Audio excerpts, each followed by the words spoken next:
علاقة وثيقة تجمع جمهورية مصر العربية وجمهورية جيبوتي. عبد الفتاح السيسي رئيس الجمهورية القائد الأعلى للقوات المسلحة، يرافقه الفريق أول عبد المجيد صقر القائد الشقيقين، والتي تعكس روح التكامل والتضامن الأخوي. የግብፁ ፕሬዝዳንት አብዱል ፈታህ አልሲሲ በኢትዮጵያ ዙሪያ መሽከርከራቸውን ቀጥለዋል።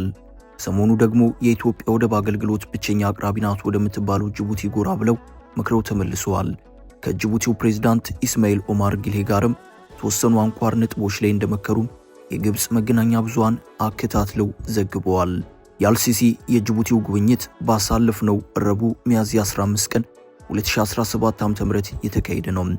የንግድ ግንኙነትና አጠቃላይ የኢኮኖሚ ትስስር እንደዚሁም የቀይ ባህርን ጉዳይ አጀንዳችን አድርገን መክረናል ሲሉ ሁለቱ መሪዎች በሰጧቸው ጋዜጣዊ መግለጫዎች አስታውቀዋል።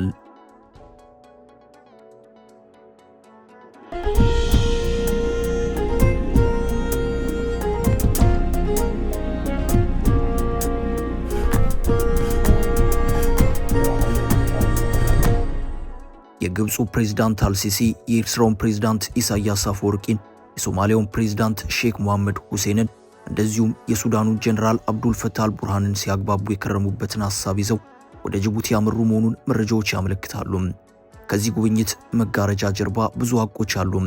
በዲፕሎማሲ መጋረጃ ተሸፍነው ሲወራ የነበረው ግን ሌላ ነው። ሰውየው ኢትዮጵያን በተመለከተ ሁልጊዜም ስራ ላይ ናቸው። የትኩረት አቅጣጫቸውን የአፍሪካውን ቀንድ ካደረጉ ሰነባብተዋል። ግን ደግሞ ያሰቡት ፕሮጀክት አልሳካ ብሏቸው በእጅጉ ተቸግረዋል። ቀደም ባሉት ጊዜያት አንድ ጊዜ ያዝ ሌላ ጊዜ ደግሞ ለቀቅ ያደርጉ ነበረ። አሁን ግን ሙሉ የትኩረት አቅጣጫቸውን እዚሁ በኢትዮጵያ ዙሪያ ባሉት ሀገራት ዙሪያ ላይ አድርገዋል።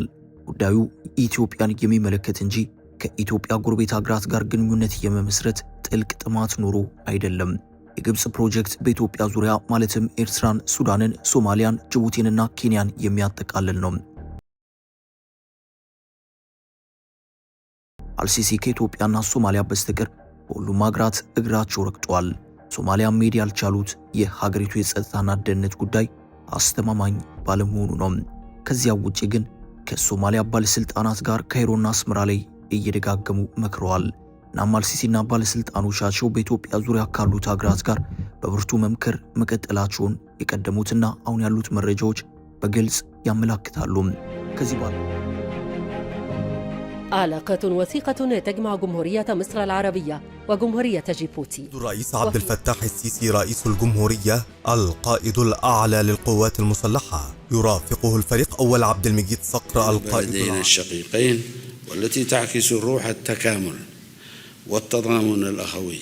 ከዚህ ባለፈም የአባይ ተፋሰስ ከሚባሉት ሀገራት ጋርም እንደዚሁ የመምከር ጥረቶችንም እያደረጉ ነው። የአባይ ተፋሰስ ሀገራት የሚባሉት ግብፅንና ኢትዮጵያን ጨምሮ 10 ናቸው። ኢትዮጵያ፣ ግብፅ፣ ሱዳን፣ ኬንያ፣ ኡጋንዳ፣ ሩዋንዳ፣ ዲሞክራቲክ ሪፐብሊክ ኮንጎ፣ ብሩንዲ፣ ደቡብ ሱዳንና ዛምቢያ ናቸው።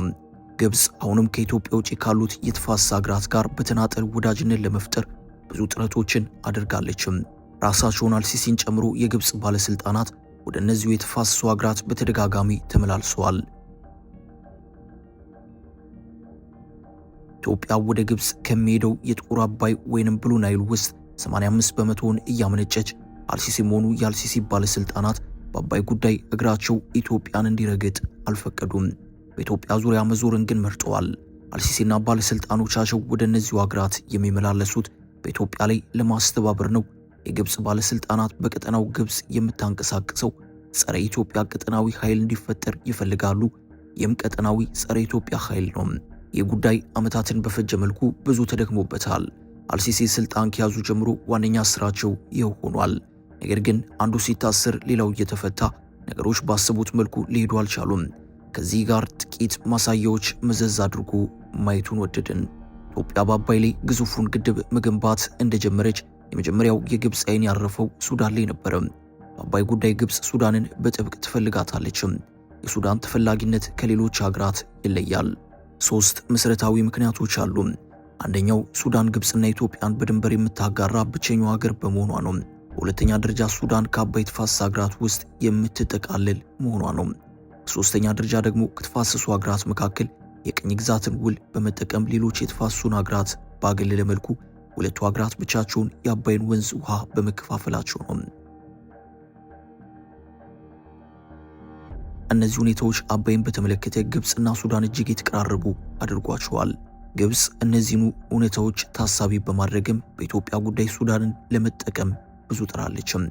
ከ10 ዓመታት በላይ በፈጀው የህዳሴው ግድብ ድርድር ሱዳን ከግብጽ ጎን እንድትቆም ተደርጓል። በእነዚህ ዓመታት ድርድሮች ግብጽና ሱዳን በአንድ አቅጣጫ ሆኖ ከኢትዮጵያ ጋር ተደራድረዋል። ከዚህ ባለፈም ግብጽ በሱዳን ግዛት ከሱዳን ጋር የጋራ ጦር ልምምዶችን በማድረግም ኢትዮጵያን የማስፈራራትና ስጋት ውስጥ የማስገባት ሙከራን ሲያደርጉም ከርመዋል።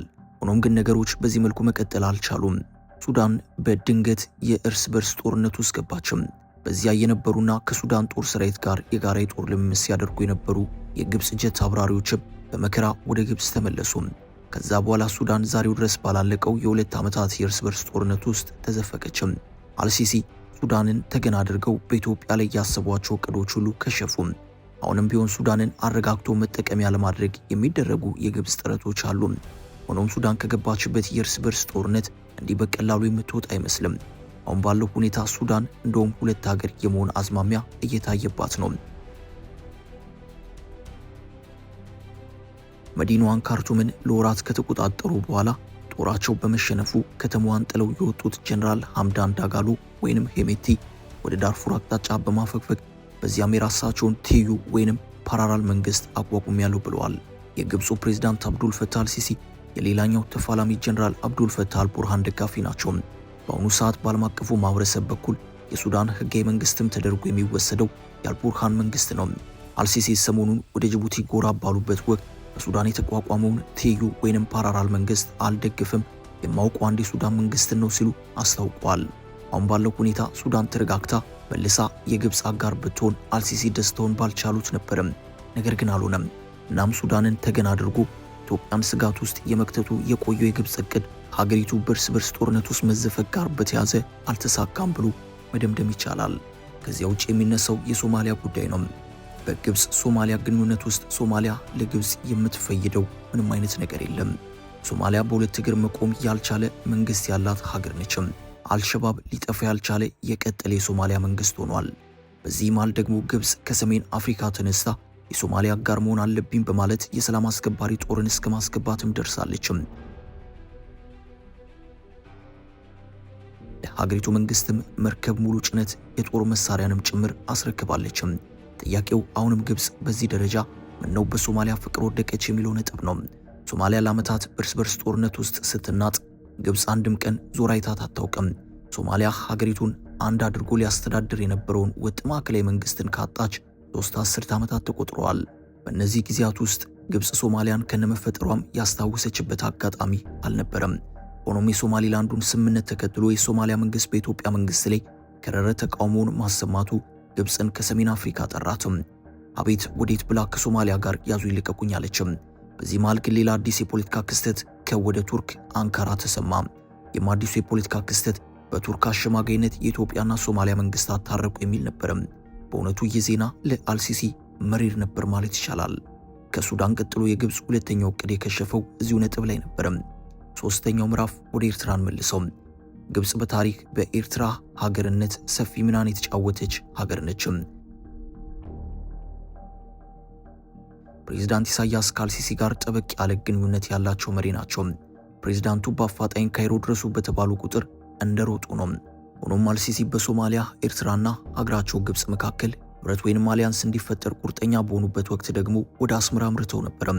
የሶስቱ ሀገራት ህብረት ሞቀ ደራ ተብሎ ተወርቶለት ሳያልቅ ሶማሊያ ከህብረቱ ወጣችም። ወጣውም ገባውም ሳይሉ የሶማሊያው ፕሬዝዳንት ሐሰን ሼክ መሐመድ ከአስመራ ካይሮ ህብረት ራሳቸውን አገለሉ። ለዚህም ዋነኛው ምክንያት ቱርክ አንካራ ላይ ከኢትዮጵያ መንግስት ጋር የደረሱበት ስምምነት ነበርም። ይህ እንግዲህ ሶስተኛ የከሸፉ የግብጽ ጥረት ነው ማለት ነው። አልሲሲያውን በኢትዮጵያ ዙሪያ ባለው ጥረታቸው እንደቀጠሉ ነው። የአስመራውም የካርቱሙም ከሞቃዲሾም ቢከሽፍም ተስፋ ሳይቆርጡ ፊታቸውን ወደ ጅቡቲ ያዙረዋል።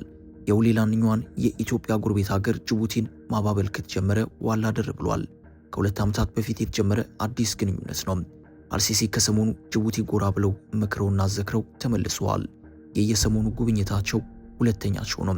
ከዚህ ቀደምም ከ2 ዓመታት በፊት ጅቡቲ ነበሩ። ጠቅላይ ሚኒስትር አብይ አህመድና መንግስታቸው ኢትዮጵያ በቀይ ባህር በኩል የባህር በር መውጫ ማግኘት አለባት የሚለው ጉዳይ ፕሬዝዳንት አብዱል ፈታህ አልሲሲን ከአባይ ቀጥሎ እንቅልፍ የነሳቸው ጉዳይ ሆኖ ይታያል። ሰውየው ከቀይ ባህር ተጋሪ ሀገራት ውጪ ሌላ ሀገር በቀይ ባህር ጉዳይ አያገባውም በማለት ሰፊ ዲፕሎማሲ ቅስቀሳን ማድረግ ከጀመሩ ዋላ ደር ብለዋል። ነገሩ በቀጥታ ኢትዮጵያን ለመጠቆም እንደሆነ ግልጽ ነው። አሁን በኢትዮጵያና ግብጽ መካከል ያለው ውጥረት አባይን አልፎ ቀይ ባህርንም ጭምር እያጠቃለለ ነው ማለት ይቻላል።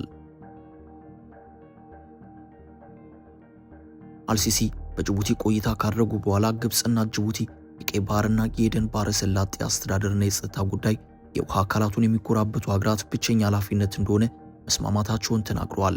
ከዚሁ የአልሲሲ የጅቡቲው ጉብኝት ጋር በተያያዘም ሁለቱ መሪዎች ወሳኝ ዓለም አቀፍ የባህር ንግድ መተላለፊያ የሆኑት ቀይ ባህርና የኤደን ባህረ ሰላጤ የአስተዳደርና የደህንነት ጉዳይ የተጎራባች ሀገራቱ ብቸኛ ኃላፊነት እንደሆነ ስምምነት ላይ ደርሰዋል ሲል የቢቢሲ ዘገባ አመላክቷል። ግብጽ የቀይ ባህር የአስተዳደር ጉዳይ የውሃ አካሉን የሚጎራበቱ ሀገራት ብቸኛ ኃላፊነት መሆኑን ስታነሳ ይህ የመጀመሪያው አይደለም። ኤርትራም ጋር እንደዚሁም ከሶማሊያም ጋር በነበሯት ውይይቶች የው ጉዳይ አጽንኦት ተሰጥቶ ሲመከርበትም ከርመዋል። አበቃን። ሰናይ ጊዜን ተመኘን።